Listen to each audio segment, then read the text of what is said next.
Hi friends, welcome to We Learn. U P S സിയുടെ previous year question papers discuss ചെയ്യുന്നതിൻ്റെ 25ാമത്തെ video ആണ്. നമ്മളിന്ന് നോക്കുന്നത് മോഡേൺ ഇന്ത്യൻ ഹിസ്റ്ററിയാണ്. നമ്മുടെ ഒന്നാമത്തെ ക്വസ്റ്റ്യൻ ഇതാണ്: ഇന്ത്യയിൽ ചരിത്രപരമായി വിദ്യാഭ്യാസ രംഗത്ത് വന്നിട്ടുള്ള ചില സുപ്രധാന പരിഷ്കാരങ്ങൾ നമുക്ക് തന്നിട്ടുണ്ട്. അത് നിലവിൽ വന്ന വർഷങ്ങളുടെ അടിസ്ഥാനമാക്കി അല്ലെങ്കിൽ അതിനെ ക്രോണോളജിക്കൽ ഓർഡറിൽ എഴുതുവാനാണ് നമ്മുടെ അടുത്ത് പറഞ്ഞിട്ടുള്ളത്. സോ നമുക്ക് തന്നിട്ടുള്ള ഓപ്ഷനുകൾ അല്ലെങ്കിൽ നമുക്ക് തന്നിട്ടുള്ള പരിഷ്കാരങ്ങൾ ഇവയെല്ലാമാണ്. ഒന്നാമതായി ദ വുഡ്സ് ഇന്ത്യൻ ഡെസ്പാച്ച്, രണ്ടാമതായി മാക്ലേസ് മിനിറ്റ് ഓൺ എഡ്യൂക്കേഷൻ, മൂന്നാമതായി സാർജൻ എഡ്യൂക്കേഷൻ റിപ്പോർട്ട്, നാലാമതായി ഇന്ത്യൻ എഡ്യൂക്കേഷൻ 100 കമ്മീഷൻ. അപ്പോൾ ഇതിനെ ക്രോണോളജിക്കൽ ഓർഡറിൽ എഴുതുവാനാണ് നമ്മുടെ അടുത്ത് പറഞ്ഞിട്ടുള്ളത്. അതിൽ നമുക്ക് ഒന്നാമതായി തന്നിട്ടുള്ളത് വുഡ് ഡെസ്പാച്ച് ആണ്. 1784 നിലവിൽ വന്ന പിറ്റ്സ് ഇന്ത്യ ആക്ട് പ്രകാരം രൂപീകരിക്കപ്പെട്ട ബോർഡ് ഓഫ് കൺട്രോളിൻ്റെ 1854 പ്രസിഡൻ്റായിരുന്നു ചാൾസ് വുഡ്. അങ്ങനെ ഉണ്ടായിരുന്ന ചാൾസ് വുഡ് നടപ്പിലാക്കിയ വിദ്യാഭ്യാസ പരിഷ്കാരങ്ങളാണ് നമ്മുടെ നാട്ടിൽ Magna Carta of English education എന്നറിയപ്പെടുന്ന Wood despatch. So Wood despatch വന്ന വർഷം ഏതാണ്? 1854. രണ്ടാമതായി നമുക്ക് തന്നിട്ടുള്ളത് Macaulay's minute on Indian എഡ്യൂക്കേഷനാണ്.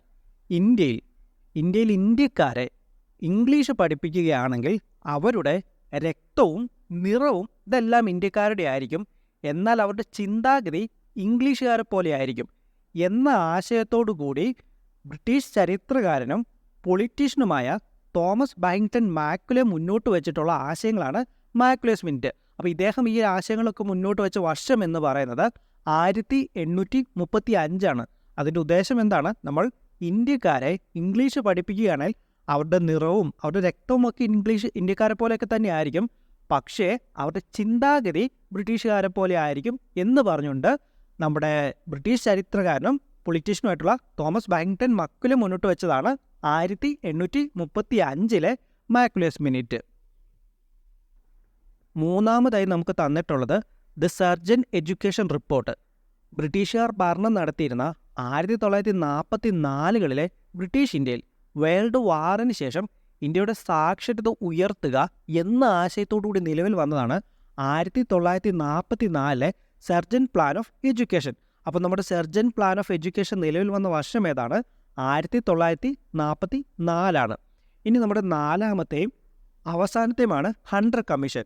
Lord റിപ്പന്റെ നിർദ്ദേശപ്രകാരം 1882, 1883 കാലഘട്ടങ്ങളിലാണ് നമ്മുടെ 100 കമ്മീഷൻ ഓൺ ഇന്ത്യൻ എഡ്യൂക്കേഷൻ നിലവിൽ വരുന്നത്. സോ നമ്മളിവയെ ക്രോണോളജിക്കൽ ഓർഡറിൽ എഴുതുമ്പോൾ എങ്ങനെ വരും? ഒന്നാമതായി നമുക്ക് മാക്ലേസ് മിനിറ്റ് വരും, 1835 സംഭവിച്ചിട്ടുള്ളത്. രണ്ടാമതായി നമുക്ക് വുഡ് ഡെസ്പാച്ച് വരും. മൂന്നാമതായി നമുക്ക് 100 കമ്മീഷൻ ഓഫ് ഇന്ത്യൻ എഡ്യൂക്കേഷൻ വരും. നാലാമതായി സർജൻ എഡ്യൂക്കേഷൻ റിപ്പോർട്ട് വരും. അപ്പോൾ ഇതിൻ്റെ ഓർഡർ എങ്ങനെയാണ്? നമുക്ക് 2, 1, 4, 3, അതായത് നമ്മുടെ ഓപ്ഷൻ എ ആണ് നമ്മുടെ ഉത്തരമായിട്ട് വരിക. ഇനി നമുക്ക് നമ്മുടെ രണ്ടാമത്തെ ചോദ്യത്തിലേക്ക് പോകാം. നമ്മുടെ രണ്ടാമത്തെ ചോദ്യം ചേരുംപടി ചേർക്കുവാൻ തന്നെയാണ്. നമുക്ക് ചില പ്രക്ഷോഭങ്ങൾ തന്നിട്ടുണ്ട്, അത് നടന്നിട്ടുള്ള പ്രദേശങ്ങളുടെ അടിസ്ഥാനത്തിൽ അതിനെ ചേരുംപടി ചേർക്കുവാനാണ്. നമ്മൾ ഇതിൻ്റെ ലിസ്റ്റ് 1 നോക്കുകയാണെങ്കിൽ നമുക്ക് വളരെ പരിചയമുള്ള ഒരു പ്രക്ഷോഭമുണ്ട്, അതാണ് മാപ്പിള റിവോൾട്ട്.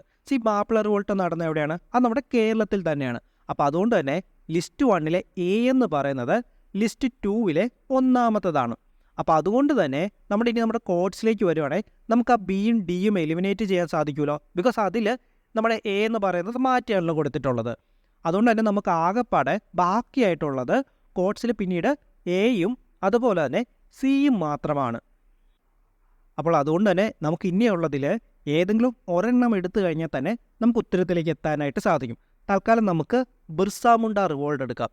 നമ്മൾ മുണ്ട റിവോൾട്ടിന് പെട്ടെന്ന് നമ്മൾ ഉത്തരമായിട്ട് ജാർഖണ്ഡ് പറയുമെങ്കിലും നമ്മുടെ ബീഹാർ എന്ന പ്രദേശത്തിന്, അതായത് പണ്ടത്തെ ഛോട്ടാ നാഗ്പൂർ പ്രദേശത്തിൻ്റെ ഭാഗമായിട്ടുണ്ടായിരുന്ന ബീഹാറിലെ ഹോട്ട് ട്രൈബ്സിനും നമ്മുടെ മുണ്ട അപ്രൈസിങ്ങും ഒക്കെ ആയിട്ട് ബന്ധപ്പെട്ട വലിയൊരു ബന്ധമുണ്ട്. അപ്പോൾ അതുകൊണ്ട് തന്നെ നമുക്ക് എളുപ്പത്തിൽ പറയാം, നമ്മുടെ ബിർസ മുണ്ട റിവോൾട്ട് എന്ന് പറയുന്നത് ബീഹാറുമായിട്ട് അല്ലെങ്കിൽ ബീഹാർ എന്ന് പറയുന്ന പ്രദേശവുമായിട്ട് ബന്ധപ്പെട്ട് കിടക്കുന്നു എന്ന് നമുക്ക് പറയാം. അപ്പോൾ അതുകൊണ്ട് തന്നെ ഡി എന്ന് പറയുന്നത് 2 വരും. സോ പിന്നെ നമ്മൾ കോഡ്സിലേക്ക് നോക്കുകയാണെങ്കിൽ D2 വരുന്നതും A1 വരുന്നതുമായിട്ടുള്ള ഉത്തരം ഏതാണ്? അത് നമ്മുടെ ഓപ്ഷൻ എ മാത്രമാണ്. അപ്പോൾ അതുകൊണ്ട് തന്നെ നമ്മുടെ ഉത്തരമെന്ന് പറയുന്നത് ഏതാണ്? നമ്മുടെ ഉത്തരമെന്ന് പറയുന്നത് ഓപ്ഷൻ എ ആണ്. ഇനി നമുക്ക് നമ്മുടെ മൂന്നാമത്തെ ചോദ്യത്തിലേക്ക് പോകാം. നമ്മൾ ആദ്യത്തെ ചോദ്യം പഠിച്ച സമയത്ത് നമ്മൾ പറഞ്ഞായിരുന്നു, ഇന്ത്യക്കാർക്ക് ഇംഗ്ലീഷ് എഡ്യൂക്കേഷൻ കൊടുത്തു കഴിഞ്ഞാൽ അവർ രക്തം കൊണ്ടും അതുപോലെ തന്നെ നിറം കൊണ്ടുമൊക്കെ ഇന്ത്യക്കാരായും, പക്ഷേ ചിന്താഗതി കൊണ്ട് അവർ ബ്രിട്ടീഷുകാരെ പോലെ ചിന്തിച്ച് തുടങ്ങുമെന്നുള്ള ആശയമൊക്കെ വന്നത് നമ്മൾ ഒന്നാമത്തെ ചോദ്യത്തിൽ പഠിച്ചിട്ടുണ്ടായിരുന്നല്ലോ. നമ്മുടെ മൂന്നാമത്തെ ചോദ്യം ഏകദേശം അതുമായിട്ട് ബന്ധപ്പെട്ടതാണ്. ഓക്കെ, ദ എഡ്യൂക്കേറ്റഡ് മിഡിൽ ക്ലാസ്സിന്, അത് നമ്മുടെ 1857 ഒന്നാം സ്വാതന്ത്ര്യ സമരം നടക്കുന്ന സമയത്ത് നമ്മുടെ വിദ്യാഭ്യാസമുള്ള എഡ്യൂക്കേറ്റഡ് ആയിട്ടുള്ള മിഡിൽ ക്ലാസ് ഇന്ത്യൻസിൻ്റെ ബിഹേവിയർ, അവരെങ്ങനെയാണ് അതിനോട് പ്രതികരിച്ചത് എന്നാണ് നമ്മുടെ അടുത്ത് ചോദിച്ചിട്ടുള്ളത്. ഒന്നാമത്തെ ഓപ്ഷനിലൂടെ പറയുന്നത് ഒപ്പോസ് ദ റിവോൾട്ട് ഓഫ് 1857 എന്നാണ്. അതായത് അവർ 1857 സ്വാതന്ത്ര്യ സമരത്തെ എതിർത്തുകൊണ്ട് മുന്നോട്ട് വന്നു എന്നാണ് ഒന്നാമത്തെ ഓപ്ഷനിലൂടെ പറയുന്നത്. രണ്ടാമത്തെ ഓപ്ഷനിലൂടെ പറയുന്നത് സപ്പോർട്ടഡ് ദ റിവോൾട്ട് ഓഫ് 1857 എന്നാണ്. അതായത് 1857 നടന്ന ഒന്നാം സ്വാതന്ത്ര്യ സമരത്തെ അവർ അനുകൂലിച്ചുകൊണ്ട് മുന്നോട്ട് വന്നു എന്നാണ് നമ്മുടെ രണ്ടാമത്തെ ഓപ്ഷനിലൂടെ പറയുന്നത്. മൂന്നാമത്തെ ഓപ്ഷനിലൂടെ പറയുന്നത് they remain neutral to the revolt of 1857 എന്നാണ്.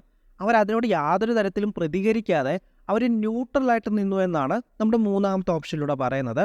നാലാമത്തെ ഓപ്ഷനിലൂടെ പറയുന്നത് ഫോട്ട് എഗെയിൻസ്റ്റ് നേറ്റീവ് റൂളേഴ്സ്. നമ്മുടെ ഇവിടെ പ്രാദേശികമായിട്ടുള്ള ഭരണാധികാരികളില്ലായിരുന്നു, നമുക്ക് ട്രാവൻകൂർ, ലൈക്ക് നമുക്ക് തിരുവിതാംകൂർ, അങ്ങനെയുള്ള നമുക്ക് പ്രാദേശികമായിട്ടുണ്ടായിരുന്ന ഭരണാധികാരികളോട് അവർ ഫൈറ്റ് ചെയ്തു എന്നാണ് നാലാമത്തെ ഓപ്ഷനിലൂടെ പറയുന്നത്. അപ്പോൾ ഇതിലേതാണ് ശരി?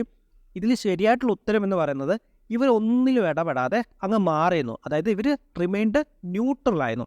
അപ്പോൾ അതുകൊണ്ട് തന്നെ നമ്മുടെ ചോദ്യത്തിൻ്റെ ഉത്തരം എന്താണ്? നമ്മുടെ ചോദ്യത്തിൻ്റെ ഉത്തരമെന്ന് പറയുന്നത് ഓപ്ഷൻ സി ആണ്. ബ്രിട്ടീഷുകാരുടെ തന്ത്രം ഒരു പരിധി വരെ വിജയിച്ചു എന്ന് പറയാം. കാരണം ഇവർക്ക് വിദ്യാഭ്യാസം കൊടുത്തു, അതുകൊണ്ട് തന്നെ ഇവരുടെ ചിന്താഗതിയൊക്കെ ഏകദേശം ബ്രിട്ടീഷുകാരെ പോലെയായിരുന്നു. അതുകൊണ്ട് തന്നെ 1857 ഒന്നാം സ്വാതന്ത്ര്യ സമരം നടന്ന സമയത്ത് ഇവർ ഒന്നിലും ഇടപെടാതെ ഇവരങ്ങ് മാറി നിൽക്കുകയാണ് ചെയ്തത്. ഇനി നമുക്ക് നമ്മുടെ നാലാമത്തെ ചോദ്യത്തിലേക്ക് പോവാം. നമ്മുടെ നാലാമത്തെ ചോദ്യം ഇതാണ്, ദ ഫസ്റ്റ് ഫീച്ചർ ഫിലിം പ്രാക്കി നമുക്ക് കൊടുത്തിട്ടുണ്ട്, ടാക്കി എന്ന് കൂടി കൊടുത്തിട്ടുണ്ട്, to be produced in India was. അതായത് നമുക്ക് ഇന്ത്യയിൽ നിർമ്മിക്കപ്പെട്ട അല്ലെങ്കിൽ ഇന്ത്യയിൽ പ്രൊഡ്യൂസ് ചെയ്യപ്പെട്ട ആദ്യത്തെ ഫീച്ചർ ഫിലിം ഏതെന്ന് ചോദിച്ചു കഴിഞ്ഞാൽ അത് രാജാ ഹരിശ്ചന്ദ്രയാണ്. പക്ഷേ ഇവിടെ ഒരു കാര്യം കൂടി എടുത്തു പറഞ്ഞിട്ടുണ്ട്. അതെന്താണ്? ടാക്കി കാറ്റഗറിയിൽ വരുന്ന ആദ്യത്തെ ഫീച്ചർ ഫിലിം. ടാക്കി മീൻസ് ഇത്രയേ ഉള്ളൂ, സൗണ്ടുള്ള, ശബ്ദമുള്ള ആദ്യത്തെ ഫീച്ചർ ഫിലിം ഏതെന്നാണ് നമ്മുടെ അടുത്ത് ചോദിച്ചിട്ടുള്ളത്. നമുക്ക് ഇന്ത്യയിൽ ശബ്ദമുള്ള ആദ്യത്തെ ഫീച്ചർ ഫിലിമായിട്ട് വന്നത് 1931 അർദേശ് ഇറാനി അദ്ദേഹം ഡയറക്റ്റ് ചെയ്യുകയും അതുപോലെ തന്നെ അദ്ദേഹം തന്നെ പ്രൊഡ്യൂസ് ചെയ്യുകയും ചെയ്ത് ഇന്ന് പുറത്തു വന്നിട്ടുള്ള അലമാരയാണ്. അപ്പോൾ അതുകൊണ്ട് തന്നെ നമ്മുടെ ചോദ്യത്തിൻ്റെ ഉത്തരം ഏതാണ്? നമ്മുടെ ചോദ്യത്തിൻ്റെ ഉത്തരം എന്ന് പറയുന്നത് ഓപ്ഷൻ ബി ആണ്. അലം ആരയാണ് നമ്മുടെ ഉത്തരം. അപ്പോൾ ഈ ഒരു കാര്യം മറക്കില്ല. ഇന്ത്യയിൽ നിലവിൽ വന്ന ആദ്യത്തെ ഫീച്ചർ ഫിലിം ഏതെന്ന് ചോദിച്ചു കഴിഞ്ഞാൽ അത് രാജാ ഹരിശ്ചന്ദ്രയാണ്. പക്ഷേ ഇന്ത്യയിൽ നിലവിൽ വന്ന ആദ്യത്തെ ഫീച്ചർ ഫിലിം അതൊരു ടാക്കിയാണ്. അതായത് അതിനകത്തൊരു സംഭാഷണമുള്ള, ശബ്ദമുള്ള ആദ്യത്തെ ഫീച്ചർ ഫിലിം ഏതെന്ന് ചോദിച്ചു കഴിഞ്ഞാൽ അതിൻ്റെ ഉത്തരം അലം ആരയാണ്. ഓക്കെ, സോ നമ്മുടെ ചോദ്യത്തിൻ്റെ ഉത്തരം ഏതാണ്? ഓപ്ഷൻ ബി ആണ്. ഇനി നമുക്ക് നമ്മുടെ അഞ്ചാമത്തെ ചോദ്യം നോക്കാം. നമ്മുടെ അഞ്ചാമത്തെ ചോദ്യം ഇതാണ്, നമുക്ക് 4 പേരുകൾ തന്നിട്ടുണ്ട്, അതിലേതാണ് ശരിയായിട്ട് മാച്ച് ആകാത്തത് എന്നാണ് നമ്മുടെ അടുത്ത് ചോദിച്ചിട്ടുള്ളത്. അപ്പോൾ അതിൽ ഒന്നാമത്താണ് Pitt's India Act. 1784 Pitt's India Act വരുന്നത്. ആ സമയത്ത് നമ്മുടെ ബംഗാളിലെ ഗവർണർ ജനറൽ ആയിട്ടുണ്ടായിരുന്ന വ്യക്തിയായിരുന്നു വാറൻ ഹേസ്റ്റിങ്സ്. രണ്ടാമതായിട്ട് പറയുന്നതാണ് doctrine of lapse. Doctrine of lapse ആരാണ്? അത് നമ്മുടെ ലോർഡ് ഡെൽഹൌസിയാണ്.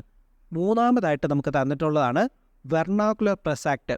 വെർണാക്കുലർ പ്രസ് ആക്ട് ആരാണ്? അത് നമ്മുടെ ലോർഡ് കഴ്സൺ ആണോ? അല്ല. വെർണാക്കുലർ പ്രസ് ആക്ട് നിലവിൽ കൊണ്ടുവന്നത് അത് ലോർഡ് ലിറ്റൺ ആണ്. അപ്പോൾ നമുക്ക് തെറ്റായിട്ട് തന്നിട്ടുള്ള പെയർ ഏതാണ്? അത് നമ്മുടെ വെർണാക്കുലർ പ്രസ് ആക്ട് ആണ്. പിന്നെ നാലാമതായിട്ട് നമുക്ക് ഇൽബർട്ട് ബില്ലുണ്ട്, അതാരാണ്? റിപ്പൺ. അപ്പോൾ നമ്മുടെ ചോദ്യത്തിൻ്റെ ഉത്തരം എന്താണ്? നമ്മുടെ ചോദ്യത്തിൻ്റെ ഉത്തരം എന്ന് പറയുന്നത് ഓപ്ഷൻ സി ആണ്. വെർണാക്കുലർ പ്രസ് ആക്ട് ആണ്. അത് കഴ്സൺ അല്ല, അത് ലോർഡ് ലിറ്റൺ ആണ്.